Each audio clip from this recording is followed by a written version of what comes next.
माँ और बच्चे की सेहत, खानदानी मनसूबाबंदी और ग़िज़ाइयत से मुतल्लिक ख़ुसूसी स्टॉल्स मेले में तवज्जो का मरकज बने रहे। मेहंदी, चूड़ियों, फूड, हैंडीक्राफ्ट्स और टिब्बी स्टॉल्स भी लगाए गए। मेले में मैजिक शो का भी एहतमाम किया गया, जिससे बच्चों, बड़ों और ख़वातीन ने भरपूर इंजॉय किया। मुकामी गुलकार अल्ताफ सागिर की परफॉर्मेंस ने तकरीब को चार चांद लगा दिए।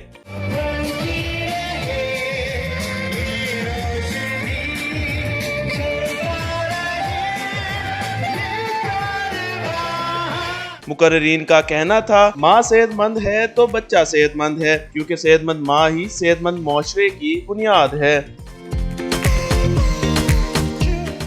एजुकेशनल मेले का मकसद अवाम में सेहत से मुताल्लिक शऊर बेदार करके सेहतमंद और खुशहाल मुआशरे की तश्कील था। ऐसी तकरीबात से न सिर्फ खवातीन को शऊर हासिल होता है, वहीं खुद एतमादी भी बढ़ती है। कैमरा टीम के साथ मियां वजाहत अराइन, 365 न्यूज़, मेलसी।